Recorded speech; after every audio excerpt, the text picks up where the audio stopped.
Today marks the beginning of a two-part mini-series surrounding Marvin Harrison Jr. Today, I'm going to make the case for why the Cardinals should pass on drafting him at 4 and trade back with the Minnesota Vikings or another trade partner. Let's discuss.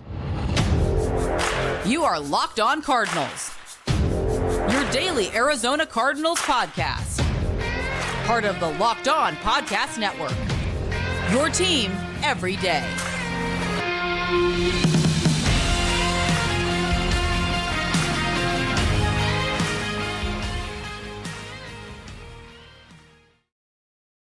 Locked On Cardinals, Alex Clancy here. Follow me on Twitter at Locked On AZ Cards. Follow the podcast there also. Still locked out of Twitter. Thanks for making Locked On Cardinals your first listen, free wherever you get your podcast and on YouTube, part of the Locked On Podcast Network. Your team every day. Go to the YouTube channel, search Locked On Arizona Cardinals, hit that subscribe button. Subscriptions are skyrocketing up, baby. I love it. This is a fun time to be on both sides of the camera here. You know, you watching and me screaming things out of my big dumb face. This episode of Locked On Cardinals is brought to you by FanDuel right now. New customers get $250 in bonus bets with any winning $5 bet. That's $200 if your bet wins. Make every moment more and visit FanDuel.com/lockedon to get started. So I wasn't planning on doing this. I had other things that I wanted to do. I had a couple guests that I was going to bring on, but I kind of put that to a screeching halt after my interaction with some of you at Locked On AZ Cards on Twitter over the weekend, where, you know, we had I haven't done this in a while, and it's not really poking the bear, so to speak. I just know what more Cardinals fans want than those who don't. And there's not like I know what their hopes and dreams are. You don't. As pertaining to the 2024 NFL draft. And a lot of people, maybe you are one of them, everydayers, that have had Marvin Harrison Jr. wearing an Arizona Cardinals uniform on game day in your head since the end of the 2022 season. So it's hard to hardwire a different way when that's what's like, oh, that's going to be the fans are going to go through all of this crap and then be rewarded with one of the best young receivers we've seen in, a while. And I understand that. It's human nature. It's rational. And I'm going to make the case for why you're wrong. So, I reached out on Twitter and, I was just things that if you follow me, like you've seen me have these conversations before, and it's not out of redundancy. It's not just to engage. I can engage talking about, whatever it is. But with this specifically, there's something that I can't wrap my head around. And it's why looking at the alternative is automatically wrong. Why some fans not getting exactly what they want, or it's the only way, is wrong. Especially with what we've witnessed over the last couple seasons and far beyond that, with the lack of depth this team has had for the better part of a decade. You haven't looked at the Arizona Cardinals in a long time and said, man, that's a deep team. There's a lot of talent everywhere. No, it's top heavy. It's been top heavy forever. It's been top heavy since 2015. I think probably the deepest team they had was the 2015 team that made the NFC Championship game. You had a very good running game. You had a young David Johnson, Chris Johnson. You had pretty good wide receivers. Obviously, Fitz still in his prime. The defense was pretty good. You had Patrick Peterson in his prime. Carson Palmer was fine. He was, fringe MVP that year. But since then, which has been almost a decade, it hasn't been that. It's been a couple good players and then a bunch of guys who you could take or leave, talent-wise. So I'm going to make the case today for why trading back and passing on Marvin Harrison Jr. is 100% the right thing to do and the only thing in an effort to build this team for perpetual relevancy. And don't worry, I'll spoiler alert it now. Tomorrow, I'm going to do a show making the case for drafting Marvin Harrison Jr. and why it's the best for the future. So both sides will get their due. There are 3 reasons why the Arizona Cardinals should trade back and accumulate more draft capital. Let's just say it's with Minnesota for simplicity purposes. And let's just say that they get the package that they want. 2025 doesn't really matter at this point. Sure, it matters in real time when they're trading back, and 3 first-round picks is most likely the floor. But let's focus on 2024 now. And why even that, well, obviously a future first is, I mean, I don't need to explain it to you. But 2024 specifically, it would benefit the Cardinals more than just drafting Marvin Harrison Jr. And the disclaimer I will make, none of this has to do with the talent of Marvin Harrison Jr. None of this has to do with Marvin Harrison Jr. obviously making the wide receiver room better if he were to be drafted. Let's not draw in crayons here. I understand all of that. But the case we made for them trading back is poignant, and here we go. Number one, this roster is terrible. This roster is not good. This roster is probably a bottom 2 or bottom 3 talent-wise roster. And if Kyler Murray wasn't here, it'd be the worst. Okay? That's not to say that James Conner's not great, that Trey McBride isn't great. Obviously not. Parrish Jr. was fine. The offensive line was pretty good last year. All in all, 1-53 on game day, this is a bad roster. Compared to other NFL teams, this is a bad roster. So the Cardinals have needs everywhere. Defensive line, left side of the offensive line, linebacker, probably another off-ball linebacker, pass rush, corner, probably need a young safety also at this point, running back, and a bevy of wide receivers. So they need everything. And I don't say that like, oh, yeah, they need everything. They need everything aside from quarterback. Everything. So when you think about teams that win games and win Super Bowls, Super Bowl it's tough because how many quarterbacks that are active right now have won a Super Bowl? 3. What roster construction is most commonly found in teams that are perpetually relevant that make deep playoff runs? Strong offensive line, strong defensive line. And probably a very good corner. That's usually, obviously having a pass rush is important, things like that. The Cardinals have needs that far outweigh a wide receiver 1, even with the wide receiver room looking as it does. They have needs elsewhere. Defensive line, pass rush, corner, running back, probably safety, probably another off-ball linebacker. Everything, including wide receiver, sure. To win, you do not build from the outside in. You build from the trenches out. And in this day and age of everybody shooting threes and, wide receivers having 100 catches and, a bunch of touchdowns, that's great. But if you don't control the lines, none of it's going to work. It's fun. It's exciting. And that's not saying that the wide receiver position is an easy position to have. And it's not saying that having a bona fide wide receiver 1 doesn't give you an absolute advantage, because really, how many bona fide, no doubt about it, wide receiver 1s are there in this league that are genuinely feared by opposing teams? 5, 7, genuinely feared, like that upper echelon. Less than 10. So I understand why having one potentially would benefit this team. But you know what? If you can't stop the run, if you can't pressure the opposing team's quarterback, if you can't stop the opposing team's wide receivers, doesn't matter. If you score 30, they score 31, you lose a bunch of games. This team's roster is bad. They need much more help in much more key positions than wide receiver. That's point number 1 as to why the case is made that the Arizona Cardinals must trade back, must pass on the potentially generational talent, the cliche everybody uses, with no real merit because we don't know yet, on Marvin Harrison Jr. Reason number 1, why they must trade back. Reason number 2, guess what? Break. Then that. Locked on Cardinals, your team every day. This episode of Locked on Cardinals is brought to you by FanDuel. Say goodbye to busted brackets. I mean, listen, baby.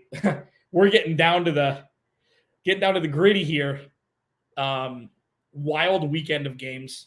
Thursday, Friday, Saturday, Sunday. Wild weekend of games. FanDuel lets you bet on every game of the tournament. So there's still a handful left, and you can check it at FanDuel, whether you're betting on a big upset still or the 1 seed. It's time to go dancing on America's #1 sportsbook. And right now, new customers get $200 in bonus bets if your first $5 bet wins. That's $200 to use on point spreads, money lines, and again, you can still pick who's the outright winner.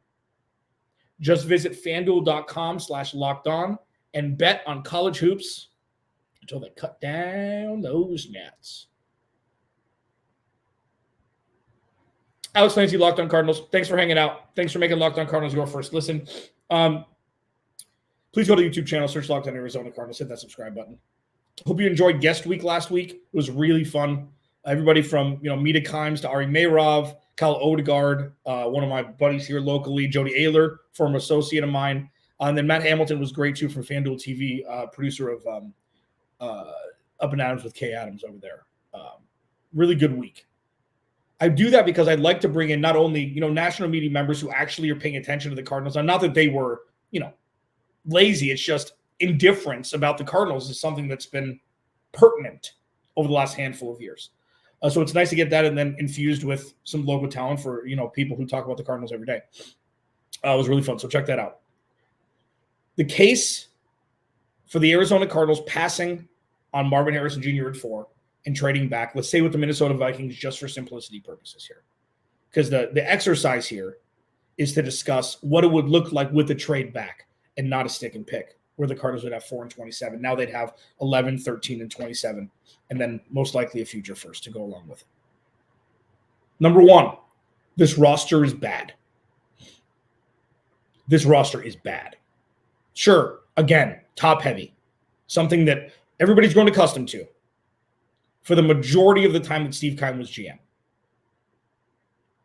Reason number 2, in the case of the Arizona Cardinals, must trade back and pass on Marvin Harrison Jr. This is a very deep first round. This is a very, very deep first round. And in this day and age of all the quarterbacks are going early, it's just what it is. I think this will be the first time that they go 1, 2, 3, 4, if that in fact is the case, if the Cardinals do trade back for a quarterback needing team. First time ever. That's full. Think about it this way.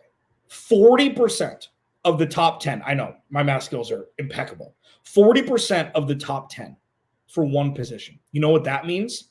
Players that would have gone that high if it weren't for quarterbacks are still there in the top 10. And you know what that means? Players that would go 7, 8, 9, 10 are now going 11, 12, 13, 14. And guess what? The Cardinals would have 11 and 13. So the Cardinals would get 2 top 10 picks for 1. And they could potentially get the best player from 3 different positions. With the projections, obviously, obviously the draft is not a crapshoot. It's based on college performance and then measurables in the combine and the pro day. You could legitimately, so say the Cardinals trade back for 11, 13 and future 1. You could legitimately get, or 11, 23. I'm sorry, 11, 23, not 13. Sorry, I'm fusing those two together like an idiot. 11, 23, and 27. Apologies. You could legitimately get the best corner, a top 2 or top 3 interior defensive lineman, and the best guard in Graham Barton from Duke at 27. You could, just by trading back. So not only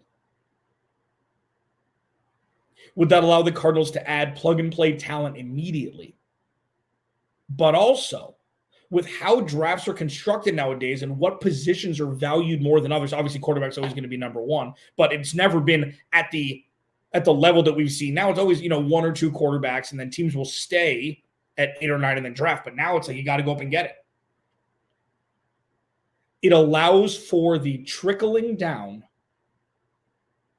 of what was more than likely a top 5 or top 10 pick into the teens and even high 20s because of what positions are valued more in drafts every so often like this year. And I think that with the Cardinals being at 4, it's something that is a necessity in an effort to expedite the building process, because obviously they'll be drafting more players in the top round. So the one thing I don't understand is draft Marvin Harrison Jr., but why aren't they going to make the playoffs? Oh, they'll make the playoffs with Marvin Harrison Jr. Their defensive line is terrible. Their pass rush is non-existent. Their cornerback room is C- at best, even with the additions, both in the defensive line and the cornerback room. Those were ancillary pieces, role players to be added so the young talent that's brought in through the draft can thrive.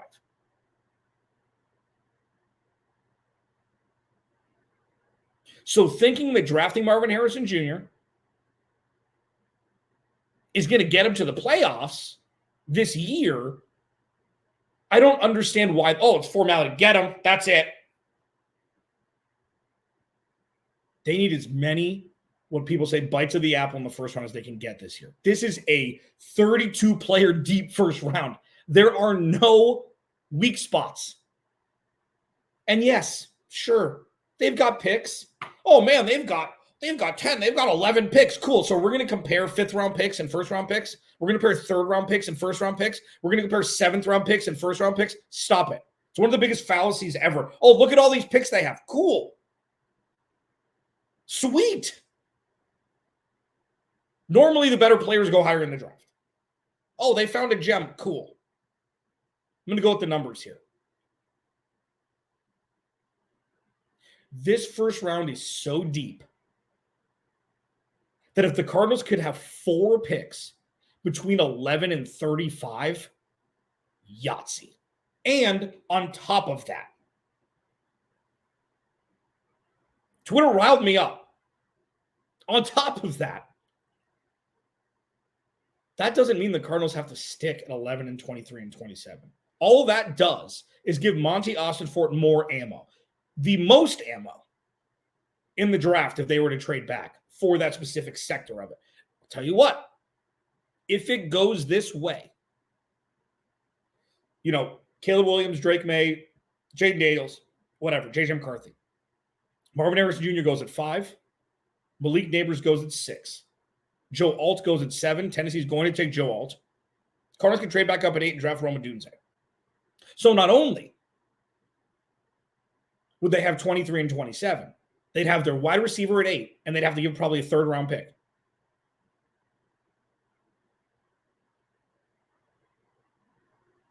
I'm pausing on purpose here to allow people to crunch those numbers. So when you look at the options that the Cardinals have, they have more options than any team in the draft in the first round. Any team, and it's not close. So to think that drafting a wide receiver at 4, regardless of how transcendent he probably could be, and he most likely will be, this isn't again, I have to give a disclaimer every segment. This is not a anti-Marvin Harrison Jr. podcast episode at all. He's going to be great. This is how you build a roster to have sustained success.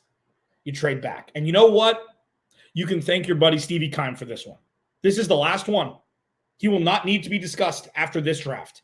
But this is a direct effect from his ineptitude as a general manager for the better part of a decade.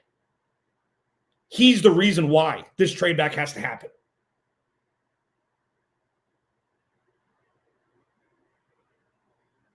The third reason in making the case that the Cardinals must trade back from number 4 overall. This is the best one. I'm going to save it for last. Just for you. Locked on Cardinals, your team every day. Ooh, this is fun. Alex Clancy, Locked on Cardinals. Follow the podcast at Locked on AZ Cards. Follow me at Locked on AZ Cards if you so desire. Please go to the YouTube channel, search Locked on Arizona Cardinals. Hit that subscribe button if you'd like to watch me spew out of my big dumb face instead of just listen. If you'd like, I'd appreciate it going to Apple Podcasts, wherever you get your podcast, and leave a review. You can just do stars. Answer honestly, I'm not just asking for just an infusion of 5 stars. I've just had some people. Other fans don't like when I talk about their teams without a 100% positive stance. It's kind of jettison my score. Up to you. You know, I'm just happy that you're here. This is the case to be made for the Cardinals needing to trade out of the number 4 overall pick, which would result in them passing on Marvin Harrison Jr. Number 1, this roster is terrible. Number 2, this first round is deep. And then number 3, which is something that we're all going to be able to agree upon, hopefully without a shadow of a doubt, after this offseason is over. This is where Monti Ossenfort eats. This is what he does. And it's not just from this draft, from the 2023 draft. Sure, you can look at one of the biggest knocks on him coming over was they just brought out the last couple drafts for the Titans. He wasn't the GM. On top of that, Dave Sears, who was directly in charge, he was directly correlated with the Lions organization in drafting for a couple years where they built the foundation of their team. This is where they eat. Even Jonathan Gannon has a scouting background. This is where they thrive. So you couple 3 first-round picks in a first round deep, enriched with talent across all positions, on top of 4 quarterbacks going in the top 4 picks, on top of the Cardinals having so many needs elsewhere. That's what makes it a no-brainer. Now, if this was Steve Keim, you pick Marvin Harrison Jr. Keep it simple. Well, you don't know what it's going to be, and, you know, the more picks you have in the first round, the better chance of them being a bust. Yeah, all true. That's fine.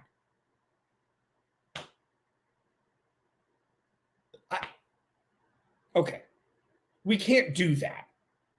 We can't do it. Well, you don't know. Sure. And I said that about Marvin Harrison Jr. We don't. And I think that it's a fallacy to think that the more picks you have, the better the chance of a bust. Now, while statistically that's true, that's like talking to somebody. This is a great John Mulaney joke that he had, where it's like, oh, you're that kind of person that after midnight, somebody says, oh, man, you know, it's getting late tonight. Well, don't you mean tomorrow? Shut up. Come on.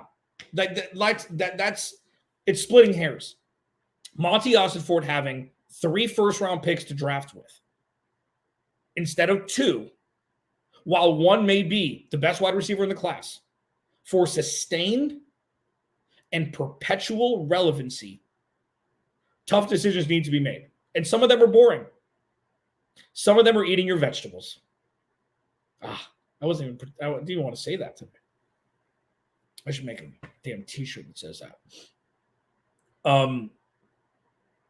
Now, while none of this is ideal, the Cardinals wouldn't be picking 4 overall if they had a good roster. So while this isn't exact, while this isn't perfect, the 3 reasons that I've laid out for you lovely people today, it is the case to be made from moving off of the number 4 overall pick. The roster is bad. There's a very deep first round. On top of, just because they move back doesn't mean that he's not going to move more. We may get his tap shoes on, and he may be jumping all over the place, Monti Ossenfort, on draft night. And then number 3, the first reason 2 is possible, where the Cardinals could take advantage of a deep first round because it's where Monti Ossenfort eats. It's where Dave Sears eats. The Cardinals can build their roster through the 2024 draft with what would take a team 2 years and 2 drafts to build it with. You know what I mean?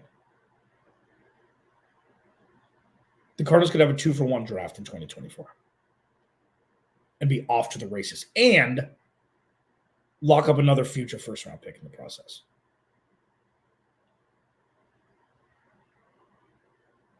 So while Marvin Harrison Jr. and Kyler Murray and Trey McBride, all of that, I get it all. And again, if they draft him there, cool. This isn't one where it's like Steve Keim better draft Tristan Wirfs at 8. He better draft CeeDee Lamb, and he drafts Isaiah Simmons. You're like, damn it. Irrespective of what happens on, especially, day one of the draft, the Cardinals are going to win. What that looks like and how that's directly correlated to their future success and how long it takes, that's the decision that Monti Ossenfort needs to make. I made my case. Tomorrow, I'm going to flip it. I'm going to become your worst enemy into your best friend if you hated the last 26 minutes. I'm going to make the case for the Cardinals needing to stay at 4 overall and draft Marvin Harrison Jr. That's tomorrow. Either way, remember, without you, there is no me. I'll talk to you tomorrow.